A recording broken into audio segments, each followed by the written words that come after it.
Chapter 1. The Birth of Wessex. Long before the Kingdom of Wessex emerged as a powerful force in the British Isles, mysterious tribes wandered the land. In the 5th and 6th centuries, Germanic tribes known as the Angles, Saxons, and Jutes sailed across the North Sea, seeking a new home on the fertile lands of Britain.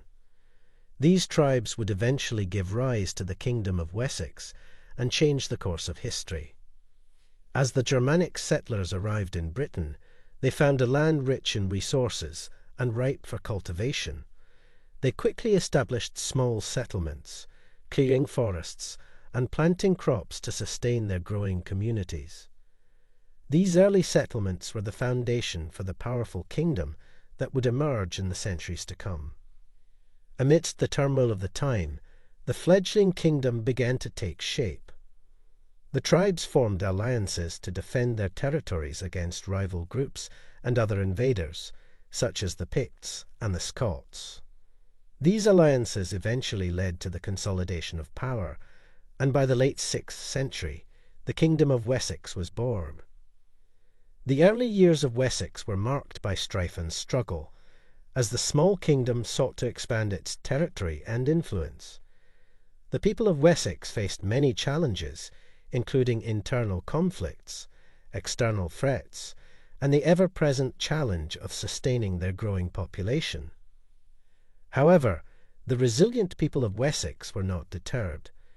They harnessed their tenacity and resourcefulness to overcome these obstacles, forging a stronger and more united kingdom in the process.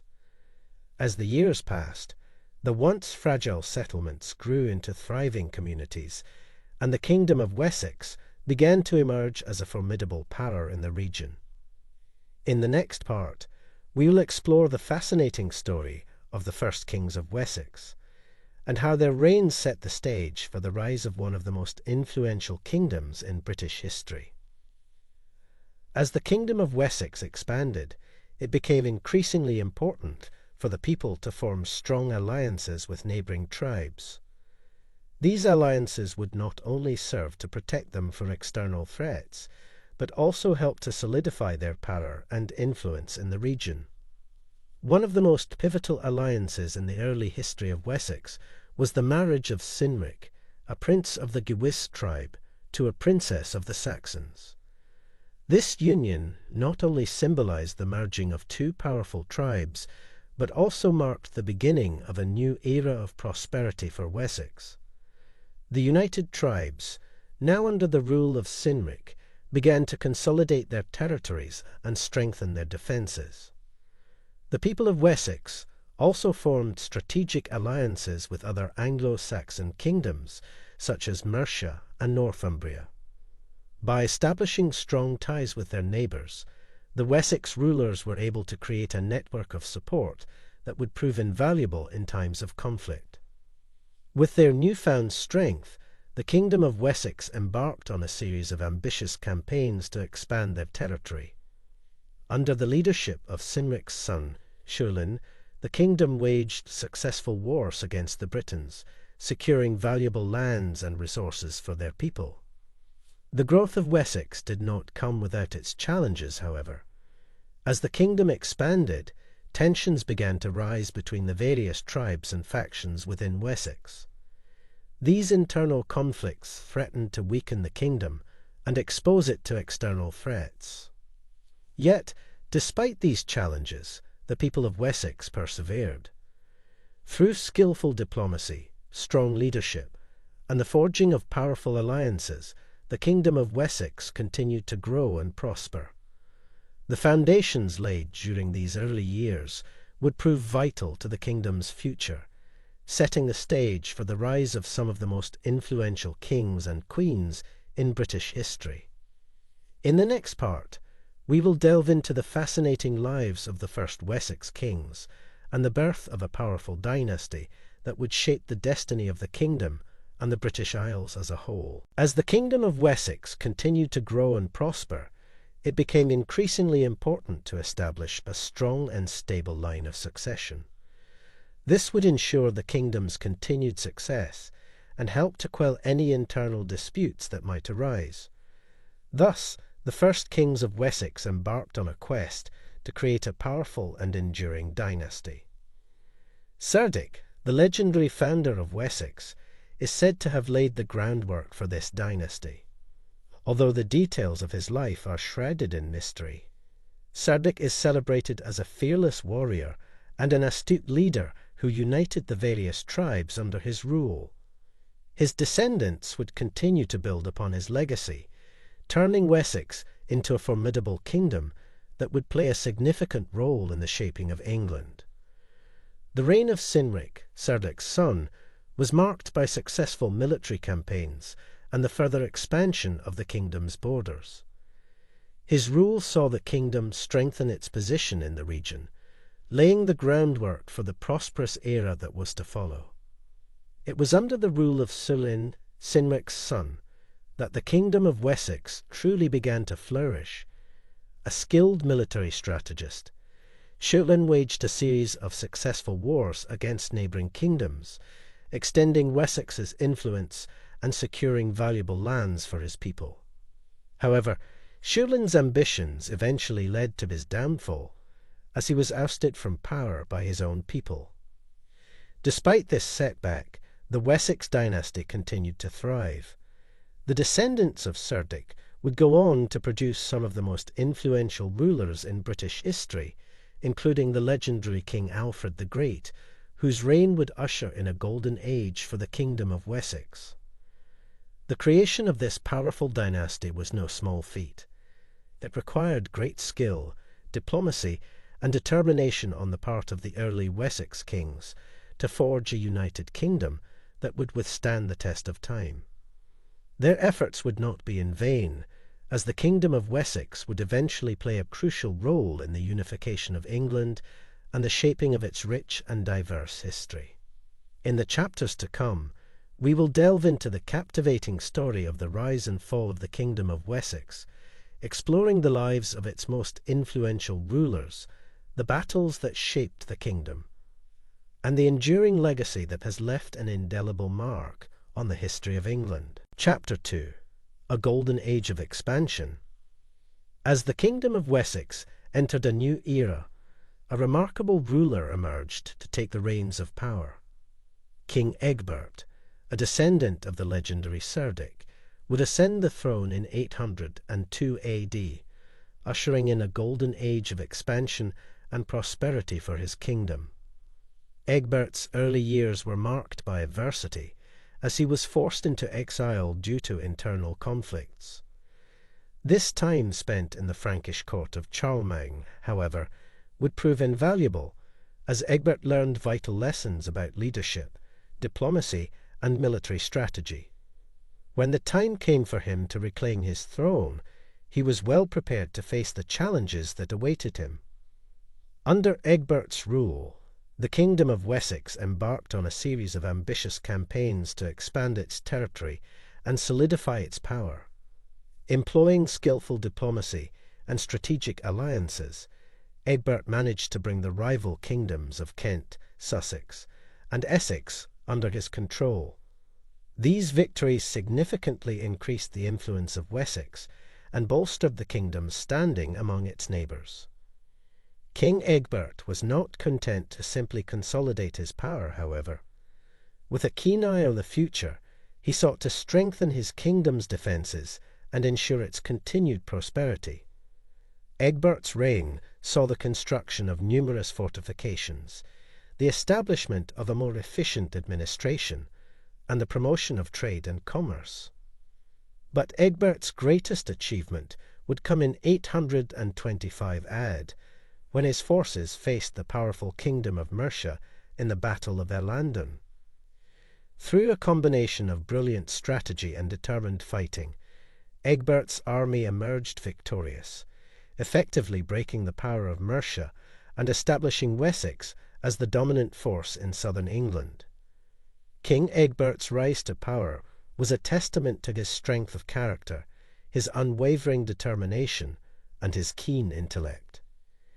His rule marked the beginning of a golden age for the Kingdom of Wessex, setting the stage for even greater achievements in the years to come. In the next part, we will delve into the fascinating story of the conquest of Mercia and the Danelaw, as the Kingdom of Wessex continued its relentless march towards greatness. Following King Egbert's triumphant victory over Mercia, the Kingdom of Wessex was poised to further expand its influence and power. The next chapter in this exciting tale would see the Wessex rulers turn their attention to the remaining Anglo-Saxon kingdoms, as well as the formidable Viking-held territories known as the Danelaw. The conquest of Mercia began with a series of strategic moves to weaken their northern neighbours' defences. Through a combination of diplomacy, military pressure, and strategic alliances, the Wessex kings gradually chipped away at Mercia's power, slowly but surely bringing the kingdom under their control. With Mercia now subdued, the Wessex rulers set their sights on the Danelaw, the Viking-held territories that spanned much of modern-day England. The Vikings had established themselves as a formidable power in the region, posing a significant challenge to the expanding Kingdom of Wessex. To take on the mighty Viking forces, the Wessex kings embarked on a series of daring military campaigns. In a testament to their courage, skill, and determination, the Wessex armies managed to secure several key victories against the Vikings, gradually pushing them back and reclaiming their lands. The struggle against the Vikings was not without its setbacks, however. The resilient Norse warriors continued to mount fierce resistance, occasionally striking back and regaining lost territories. Despite these challenges, the Wessex rulers remained steadfast in their pursuit of victory, determined to bring the entire region under their control. The conquest of Mercia and the Danelaw marked a significant turning point in the history of the Kingdom of Wessex. Through their tireless efforts and unwavering resolve, the Wessex kings managed to extend their rule over a vast territory, laying the foundation for a united England. In the next part, we will explore the incredible story of King Alfred the Great, one of the most influential rulers in British history, whose reign would further solidify Wessex's power and leave a lasting legacy for future generations. The story of the Kingdom of Wessex would be incomplete without the remarkable tale of King Alfred the Great, one of the most influential and beloved rulers in British history. Ascending to the throne in 871 AD, Alfred's reign would be marked by significant achievements in warfare, diplomacy, culture, and law, all of which would contribute to the enduring legacy of the Kingdom of Wessex. Alfred's early years as king were fraught with challenges, as the Viking invasions continued to threaten the stability of his kingdom. Displaying immense courage and military prowess, Alfred successfully led his armies against the Viking forces, securing several key victories that would help to ensure the survival of Wessex. But Alfred's rule was not solely defined by his military achievements. A visionary leader, he recognized the importance of a strong and educated society, and he was committed to the cultural and intellectual development of his people. To this end, he established a network of schools and monasteries, inviting scholars from across Europe to share their knowledge and expertise.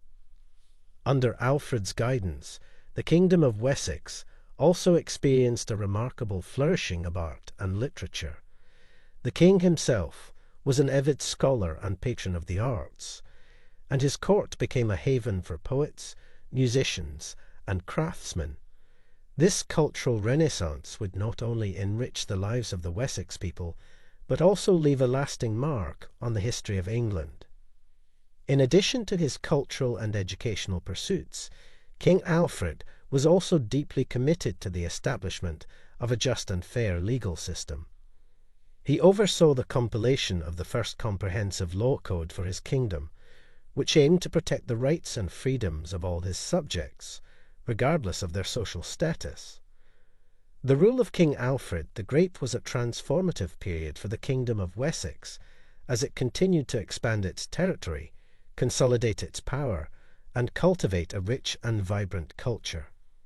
Through his unwavering determination, wisdom, and vision, Alfred ensured that the Kingdom of Wessex would not only survive the challenges of his time, but also lay the foundation for a prosperous and united England.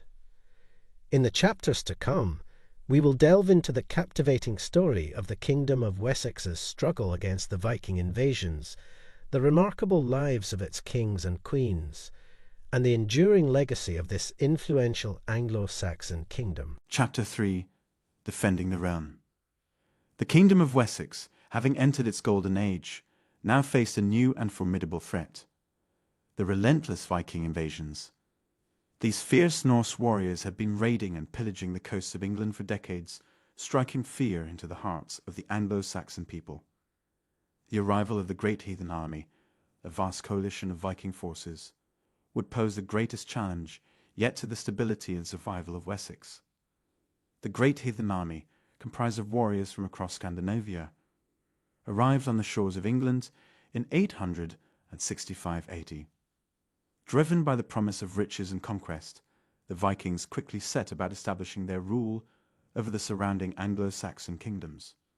One by one, the kingdoms of Northumbria, East Anglia, and Mercia fell to the unstoppable Viking onslaught, leaving Wessex as the last bastion of Anglo-Saxon resistance. The Wessex kings, recognizing the existential threat posed by the Viking invaders, rallied their forces and prepared to defend their realm. King Ethelred, the brother of Alfred the Great, led the initial charge against the Great Heathen Army, engaging the Vikings in a series of bloody and brutal battles. Despite the Wessex warriors' courage and skill, the Vikings continued to press further into their territory, intent on conquering the entire kingdom. Upon King Ethelred's untimely death in 871 AD, his younger brother Alfred ascended to the throne. Facing seemingly insurmountable odds, King Alfred the Great resolved to defend his people and preserve their way of life. Through a combination of daring guerrilla tactics, strategic alliances, and sheer determination, Alfred and his army managed to hold off the Viking onslaught, gradually pushing the invaders back. The turning point in this epic struggle came the Battle of Edington in 878 AD. In a desperate bid to reclaim his kingdom, Alfred led a small but determined force against the Great Heathen Army. In a stunning victory, the Wessex warriors routed the Vikings, ultimately leading to a truce and the establishment of the Danelaw, a demarcation of Viking-held territories in northern and eastern England. The struggle against the Viking invasions of the Great Heathen Army would come to define the Kingdom of Wessex, forging its people into resilient and resourceful defenders of their homeland. In the next part, we will explore the fascinating story of how the Kingdom of Wessex adapted to the Viking threat, evolving and innovating in response to the challenges of this tumultuous time. As the Kingdom of Wessex fought to defend its realm against the relentless Viking invasions, two crucial battles would come to symbolize its indomitable spirit and determination: the battles of Ashdown and Edington. The Battle of Ashdown, fought in January 871 AD, marked a turning point in the struggle against the Great Heathen Army. King Ethelred and his younger brother Alfred led a combined force of Wessex and Mercian warriors against the formidable Viking invaders.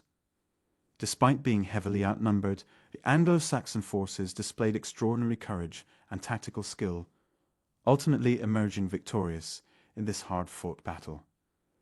The victory at Ashdown bolstered the spirits of the Wessex people and demonstrated that the Viking invaders were not invincible. However, the struggle was far from over. The Great Heathen Army continued to press deeper into Wessex, intent on bringing the entire kingdom under their control. With the death of King Ethelred in 871 AD, Alfred ascended to the throne, determined to continue the fight against the Vikings. The newly crowned King Alfred the Great marshaled his forces and prepared for a decisive confrontation with the invaders. This culminated in the Battle of Edington in 878 AD, a pivotal clash that would have far-reaching consequences for the future of England. At Edington, Alfred and his army faced off against the Vikings led by the fearsome warrior Guthrum. In a fierce and brutal battle, the Wessex forces managed to outmaneuver and defeat the Viking invaders, inflicting heavy casualties and forcing them to retreat. The victory at Edington was a turning point in the struggle against the Viking invasions, leading to the Treaty of Wedmore and the establishment of the Danelaw. This marked the beginning of a tenuous peace between the Kingdom of Wessex and the Viking-held territories, paving the way for a period of relative stability and prosperity in southern England. The battles of Ashdown and Edington stand as enduring symbols of the resilience, courage, and determination of the Kingdom of Wessex. These epic confrontations not only demonstrated the martial prowess of the Wessex kings, but also highlighted their unwavering commitment to defending their realm and preserving their people's way of life. In the face of the Viking invasions, the Kingdom of Wessex needed to adapt and innovate to secure its borders and protect its people. One of the most significant and lasting contributions of this period was the development of the Burgh Hidage, a network of fortified towns, or burghs, that would prove instrumental in the defence and survival of the kingdom. The Burgh Hidage, attributed to the reign of King Alfred the Great, was a strategic plan designed to counter the Viking threat by establishing a series of well-defended settlements throughout Wessex. Each burgh was carefully placed to ensure that no part of the kingdom was more than a day's march from one of these fortified towns, allowing for a rapid response to any Viking incursions. The construction of these burghs involved the erection of formidable walls, ditches, and ramparts designed to repel Viking attacks and provide a safe haven for the local population. The burghs also served as centres for trade, commerce, and administration, helping to ensure the kingdom's continued prosperity and stability. This innovative approach to defence proved highly effective in protecting the Kingdom of Wessex from the Viking invasions. The burghs not only deterred Viking attacks, but also enabled the Wessex forces to launch swift and decisive counterattacks when necessary. This strategic advantage was crucial in allowing Wessex to maintain its independence and resist the Viking onslaught. The impact of the Burgh Hidage and the fortified towns extended far beyond their immediate defensive benefits. Over time, many of these burghs would evolve into thriving towns and cities, playing a key role in the economic and social development of the region. The legacy of the Burgh Hidage can still be seen in the modern-day cities of Winchester, Southampton, and Oxford, among others. The Burgh Hidage and the fortified towns stand as a testament to the innovative spirit and resilience of the Kingdom of Wessex in the face of adversity. Through their foresight, ingenuity, and determination, the kings and people of Wessex ensured not only their survival, but also the continued growth and prosperity of their realm. In the upcoming chapters, we will delve deeper into the lives of the influential kings and queens of Wessex, the unification of the Anglo-Saxon kingdoms, and the enduring legacy of this fascinating period in history. Chapter 4: Culture and Society in Wessex. The Kingdom of Wessex, in addition to its military achievements and political influence, also played a pivotal role in the spread of Christianity throughout England. During this period of profound cultural and social transformation, the Wessex kings embraced the Christian faith and worked tirelessly to promote its teachings and values among their subjects. The arrival of Christianity in Wessex can be traced back to the early 7th century, when the Northumbrian missionary Street Birinus began his efforts to convert the Anglo-Saxons to the Christian faith. His mission found a receptive audience in the Wessex royal court, particularly with King Cynegils, who was among the first Wessex kings to convert to Christianity. From these early beginnings, the spread of Christianity in Wessex gained momentum, as successive kings championed the faith and worked to strengthen its influence throughout the kingdom. The construction of churches, monasteries, and other religious institutions became a priority, providing not only places of worship, but also centres of learning and cultural exchange. Under the rule of King Alfred the Great, the influence of Christianity in Wessex reached new heights. A devout Christian himself, Alfred was committed to promoting the faith and ensuring that his people had access to its teachings.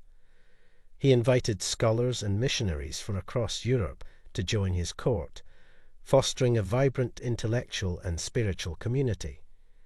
King Alfred also recognized the importance of making Christian texts accessible to the Anglo-Saxon population.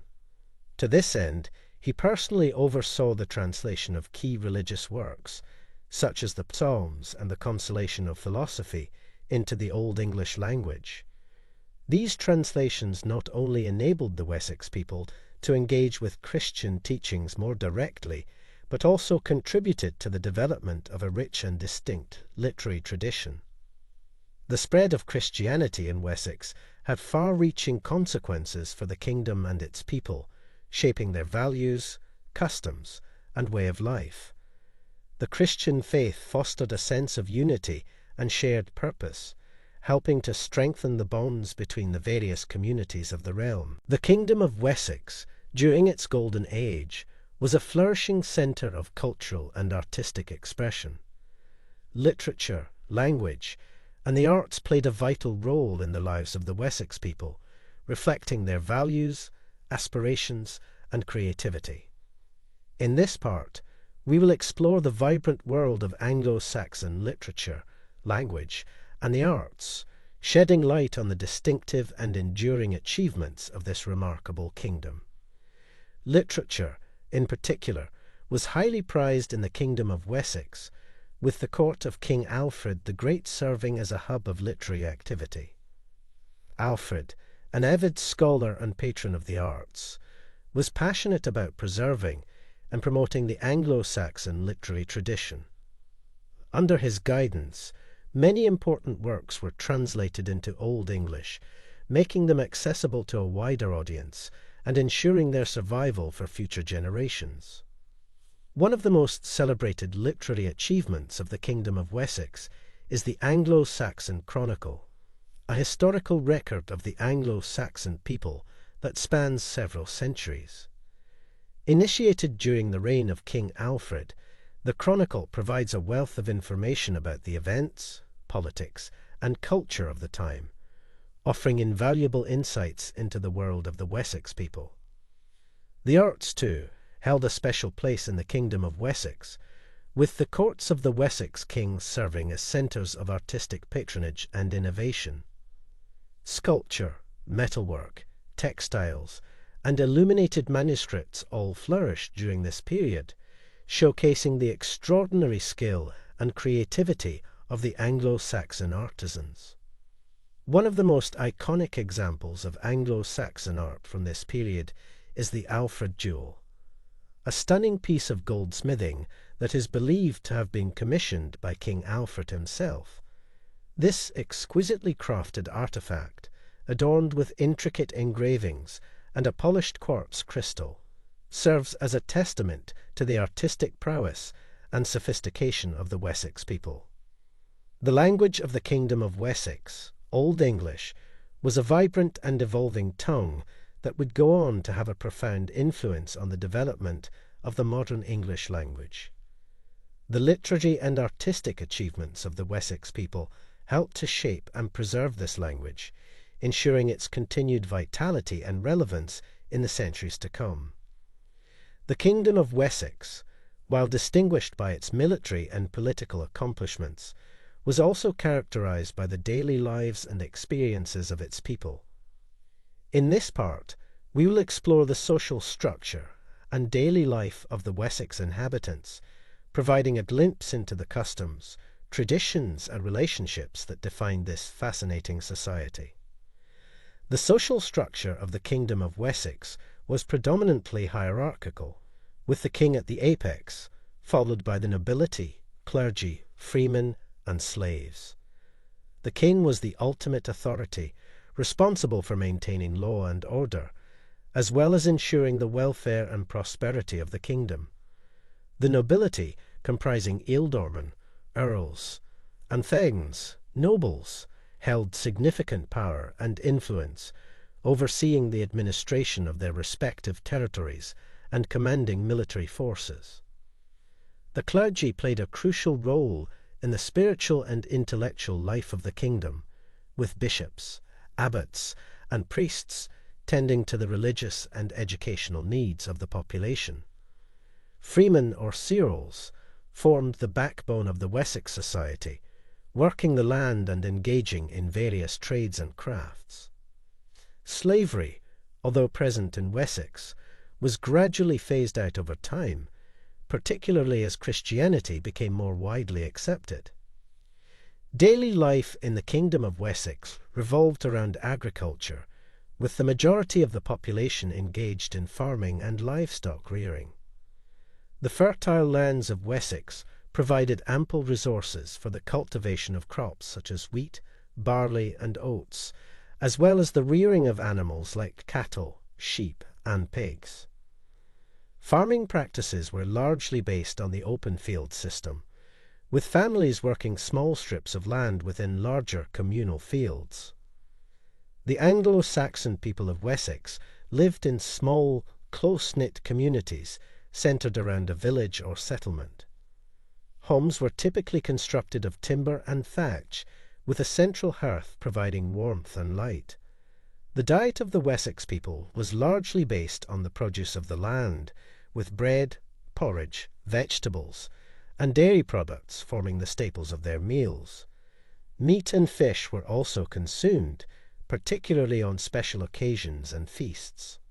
Festivals and celebrations played an important role in the lives of the Wessex people, providing opportunities for socializing and recreation.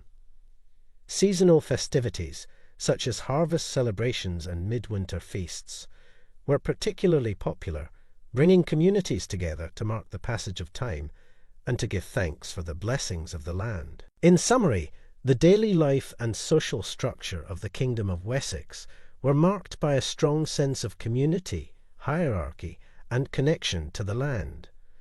The customs, traditions, and relationships that define this society have left a lasting impression on the history and culture of England, continuing to resonate through the ages. Chapter 5. The Road to Unification. The Kingdom of Wessex, under the visionary leadership of its kings and queens, would ultimately play a pivotal role in the unification of the Anglo-Saxon kingdoms and the birth of a unified England. One such ruler, Edward the Elder, son of the legendary King Alfred the Great, would carry on his father's legacy and bring the dream of a united England closer to reality.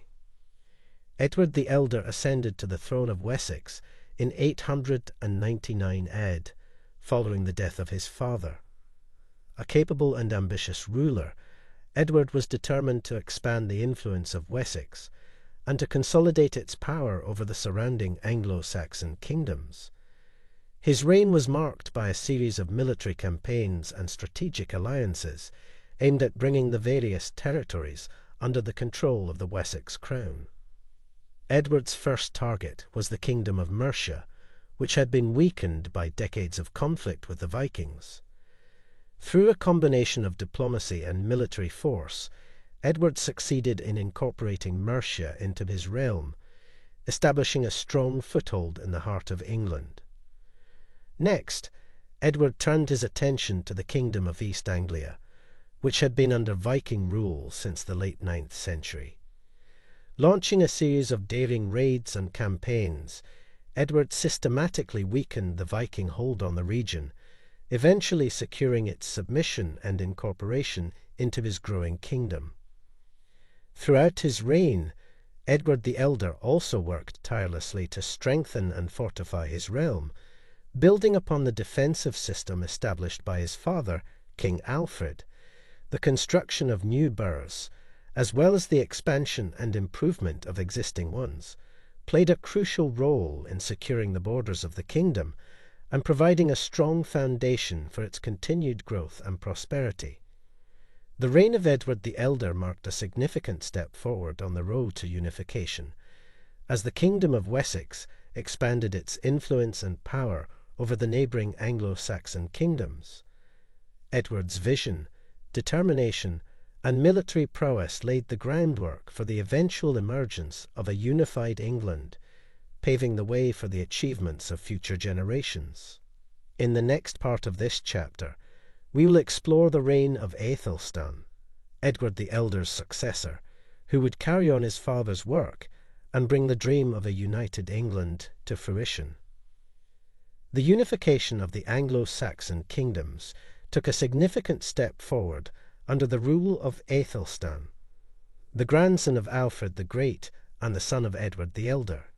Aethelstan, a skilled diplomat and military commander, would continue his father's work and ultimately achieve the long-sought goal of a united England. The Battle of Brunanburh, a pivotal event in Aethelstan's reign, would serve as a defining moment in this journey toward unification. Aethelstan ascended to the throne of Wessex in 924 AD, and immediately set his sights on consolidating his rule over the other Anglo-Saxon kingdoms. Through a combination of diplomacy, strategic marriages, and military force, Aethelstan gradually brought the kingdoms of Northumbria, East Anglia, and Mercia under his control, forging a unified realm that encompassed much of modern-day England. The Battle of Brunanburh, fought in 937 AD, was a decisive moment in Aethelstan's reign and the history of England. In this monumental clash, Aethelstan's forces faced a coalition of Norse, Scottish, and Irish invaders, led by the Viking king Anlaf Guthfrithson and the Scottish king Constantine II. The battle was a brutal and fiercely contested affair, with both sides suffering heavy casualties in the struggle for supremacy. Ultimately, Aethelstan's forces emerged victorious, securing a significant victory for the emerging Kingdom of England. The Battle of Brunanburh not only cemented Aethelstan's reputation as a formidable military commander, but also served to solidify the unity and cohesion of the Anglo-Saxon kingdoms under his rule. Aethelstan's legacy extended far beyond his military accomplishments. A cultured and intellectual ruler, Aethelstan was a patron of the arts and learning, fostering a vibrant and sophisticated court culture that attracted scholars, poets, and artists from across Europe. He also implemented important legal reforms, standardizing laws and customs throughout his realm to promote justice and social cohesion. The reign of Aethelstan marked a crucial turning point in the history of England, as the once fractious Anglo-Saxon kingdoms came together to form a unified and powerful nation. Aethelstan's vision, determination, and achievements set the stage for the continued growth and development of this emerging nation, leaving a lasting impact on the course of English history. The unification of the Anglo-Saxon kingdoms, set in motion by the likes of Alfred the Great, Edward the Elder, and Aethelstan, would reach its culmination under the rule of the final Wessex kings, Edmund and Edred. These monarchs, building upon the achievements of their predecessors, would oversee the final stages of the unification process, ultimately giving birth to the nation of England. Edmund I, the son of Edward the Elder and the brother of Aethelstan, ascended to the throne in 939 AD. His reign, although brief, was marked by significant military and diplomatic accomplishments, as he worked to consolidate his rule over the Anglo-Saxon kingdoms and to repel the Viking invaders who continued to threaten his realm. One of Edmund's key achievements was the reconquest of the Danelaw, a vast swath of territory in eastern and northern England that had long been under Viking control. Through a series of military campaigns, Edmund succeeded in bringing the Danelaw under the rule of the emerging Kingdom of England, extending its borders and further solidifying its unity.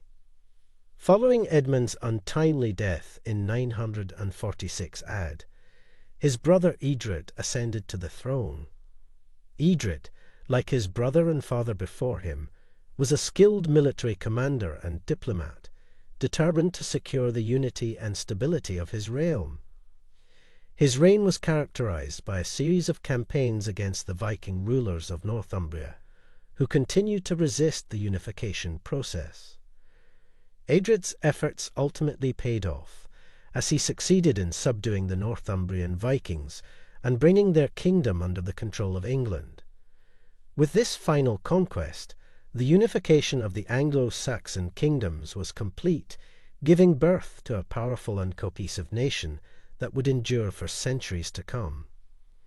The birth of England, achieved through the vision and determination of the Wessex kings, marked a new chapter in the history of the British Isles.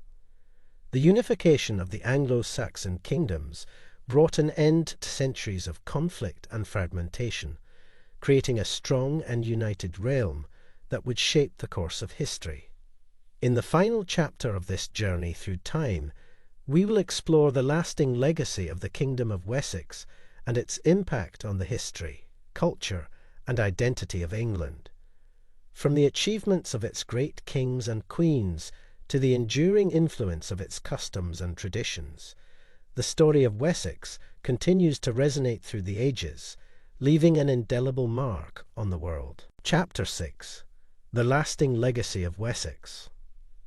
The Kingdom of Wessex, a powerful and influential realm in its own right, played a crucial role in shaping the history and culture of England.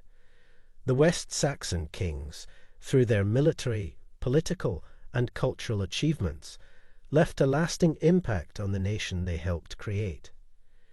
In this part, we will explore the influence of these remarkable rulers and the ways in which their legacies continue to shape the story of England. From the reign of King Egbert, who first consolidated the Kingdom of Wessex, to the visionary leadership of Alfred the Great, Edward the Elder, Aethelstan, Edmund, and Edred, the West Saxon kings were instrumental in forging a united England. Their military campaigns and diplomatic efforts brought the disparate Anglo-Saxon kingdoms together, creating a strong and cohesive nation that would endure for centuries. These kings were not only skilled military commanders and astute political leaders, they were also patrons of the arts, learning, and culture. Alfred the Great's efforts to promote literacy and education, as well as the cultural achievements of Aethelstan's court, laid the foundation for a vibrant and sophisticated intellectual tradition in England.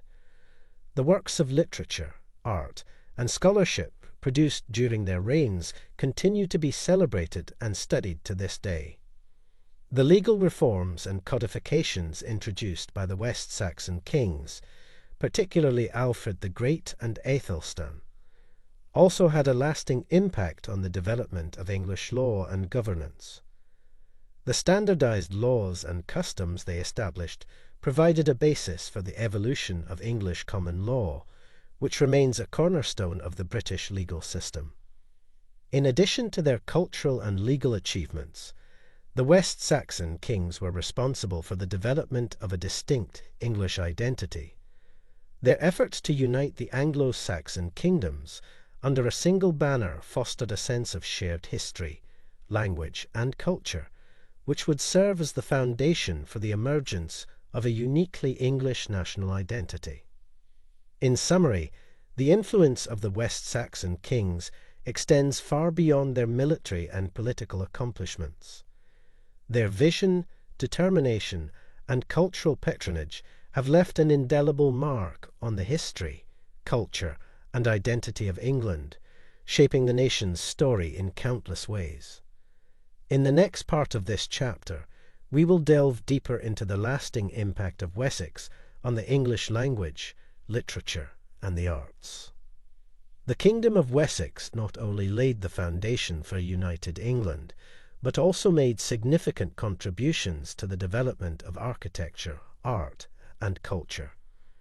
In this part, we will explore the architectural and cultural achievements of the West Saxon kings and their lasting impact on the history and identity of England. Architecture. The West Saxon kings were instrumental in the development of a distinct Anglo-Saxon architectural style, characterized by the construction of churches, monasteries, and fortified towns known as burhs. These structures were not only functional, but also served as symbols of power and authority, reflecting the growing strength and influence of the Wessex kingdom. The Burgel Hideg, a defensive system established by King Alfred the Great, was a network of fortified towns that served as a bulwark against Viking invasions. The construction and expansion of these boroughs played a crucial role in the development of urban centres throughout England, shaping the nation's landscape and providing a foundation for its urbanisation. Many of the churches and monasteries founded during the reign of the West Saxon kings remain important architectural and cultural landmarks to this day. The Old Minster in Winchester, for example, was a significant centre of religious and intellectual life during the reign of Alfred the Great, while the construction of the new Minster by Edward the Elder further enhanced the city's status as a religious and cultural hub. Art and culture. The Kingdom of Wessex was also a thriving centre of art and culture, with the West Saxon kings serving as patrons of artists, scholars, and poets. The illuminated manuscripts produced during this period, such as the Alfred Jewel and the Winchester Bible, are stunning examples of the artistic skill and creativity of the time. The West Saxon court also fostered a rich literary tradition, with works like the Anglo-Saxon chronicle Beowulf and the poetry of Cynewulf serving as testaments to the intellectual and cultural achievements of the era. The development of the Old English language was greatly influenced by the West Saxon dialect, which would ultimately evolve into the foundation of modern English. The promotion of Christianity by the West Saxon kings, including their support for the construction of churches and monasteries, played a significant role in shaping the spiritual and cultural life of England. The Christian faith, which had been gradually adopted by the Anglo-Saxon kingdoms, became an integral part of the English national identity, influencing its art, architecture, literature, and traditions for centuries to come. In conclusion, the architectural and cultural achievements of the Kingdom of Wessex have left a lasting impact on the history and identity of England. The churches, monasteries, and fortified towns they built, as well as their patronage of the arts and learning, have shaped the nation's cultural landscape, leaving a rich and enduring legacy that continues to be celebrated and admired. In the final part of this chapter, we will explore the enduring influence of Wessex on modern England and its place in the nation's collective memory. The Kingdom of Wessex, a powerful and influential realm in Anglo-Saxon England, continues to exert a profound impact on modern England in various aspects of its history, culture, and identity. In this part, we will explore the ways in which the legacy of Wessex continues to shape and inform the nation's collective memory, as well as its contemporary society. Historical significance. The story of Wessex is deeply embedded in the historical narrative of England, with its kings and queens serving as iconic figures in the nation's past. The achievements of Alfred the Great, Edward the Elder, and Aethelstan, among others, are celebrated for their roles in unifying the Anglo-Saxon kingdoms and laying the foundation for a strong and united England. The tales of their military prowess, diplomatic skills, and cultural patronage are an integral part of the nation's historical consciousness, inspiring pride and a sense of continuity. Cultural legacy. The cultural achievements of the Kingdom of Wessex, including its contributions to art, architecture, literature, and language, continue to have a lasting impact on modern England. The works of literature produced during this era, such as Beowulf and the Anglo-Saxon Chronicle, remain essential texts in the study of English literature and history. The development of the Old English language, which was greatly influenced by the West Saxon dialect, forms the foundation of the modern English language spoken today. The architectural legacy of the West Saxon kings, including their churches, monasteries, and fortified towns, can still be seen across the English landscape. Many of these structures, such as the Old Minster in Winchester and the remains of the boroughs, have been preserved as important historical sites, attracting visitors from around the world and serving as reminders of England's rich and diverse past. Place names and regional identity. The influence of the Kingdom of Wessex is also evident in the names and regional identity of modern England. The historic county of Wessex, which encompassed much of southwestern England, still holds a strong sense of regional pride and identity, with its inhabitants often referring to themselves as West Saxons. Many place names throughout the region, such as those ending in "tone" or "ham", bear witness to the Anglo-Saxon origins of the area and its connection to the Kingdom of Wessex. In conclusion, the Kingdom of Wessex continues to exert a powerful and lasting influence on modern England. Its historical, cultural, and architectural legacies are deeply woven into the fabric of the nation, shaping its collective memory, regional identity, and sense of continuity. As we have journeyed through the fascinating story of this remarkable realm, we have seen how the achievements of its kings and queens, as well as its enduring contributions to art, literature, and language, have left an indelible mark on the history and identity of England.